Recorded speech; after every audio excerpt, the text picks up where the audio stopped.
What is up guys? Melmoto here.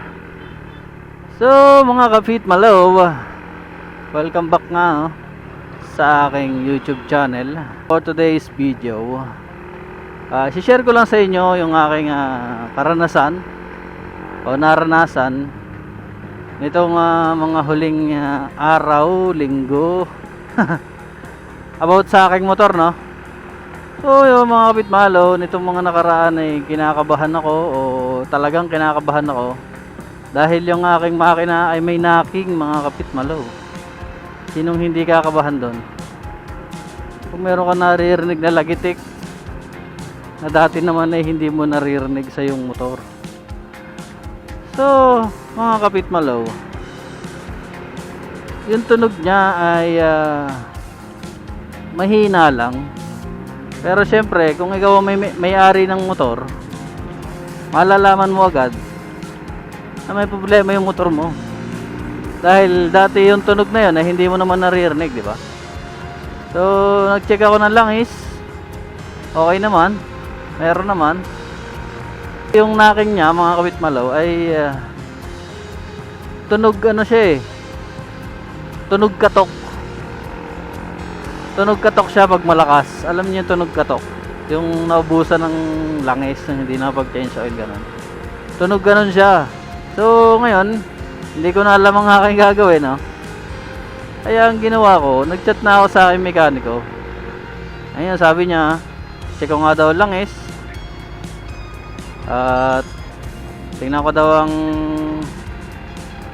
panggilid din. Baka daw may something. Wala naman eh. Kasi doon talaga sa may head yung naririnig kong may knocking. Tapos sabi niya, i-check ko daw yung spark plug. Baka daw lumuwag. So yun mga kapitmalaw. Eto. Watch nyo yung video. So mga kapitmalaw, ito yung sinasabi ko sa inyo, no? Nagna-knocking. Kala ko katok na yung ating makina. Meron may langis naman. Nasa kondisyon naman kaso may nalagitek, no? So ito pala yon. Nagtanong ako sa mekaniko ko kung anong possible na dahil ako bakit may knocking o lagitek. So ito pala siya. Sabi niya tingnan ko daw itong spark plug. So ito nga, maluwag siya mga pitmalo, wala kang higpitan.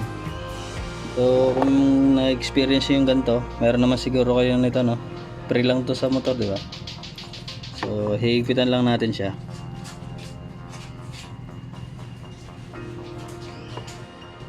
So gamit lang ako dito ng alin, no, pang pihit.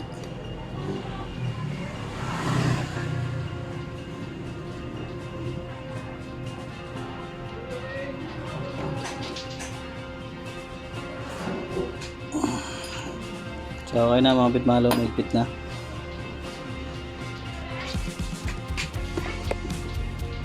Mahigpit na siya. Kanina kasi talaga maluwag, mapipihit ng daliri. So ngayon di na. So yun lang, share ko sa inyo mga pitmalaw. So yun guys, napanood nyo na yung video, no? Yung kinakatakutan ko, spark plug lang pala. So ngayon guys, ayan, naka-short pa ako. So ngayon, nakikinggan ko siya, wala na talaga. Wala na talaga yung naririnig ko na knocking, no? Hindi ko alam na sa tagal din pala na pagkakakabit ng spark plug, lumuluwag pa rin pala eh. Salamat sa aking mekaniko. Mahusay talaga. So yun, tips ko lang sa inyo mga kapitmalaw. So sa inyo man mangyayari yung ganito, di check nyo na lang din, no? Nakita nyo naman siguro doon sa akin. So ang isa ko pang masasabi doon ay dapat talaga meron kayong mekaniko na hindi buraot, no? Mekaniko na maasahan, saka mekaniko na hindi madamot. Saka importante din naman doon sa kanila ay loyal ka, no? Sa kanila ka nagtanong, sa kanila ka magpagawa. Sa kanila ka nagtanong, sa kanila ka bumili. Ganun lang naman yun eh. So guys, tingin ko hanggang dito na lang to dahil ang aking video ay very quick lang. Quick sharing ng aking naranasan. So yun lang mga kapit malaw.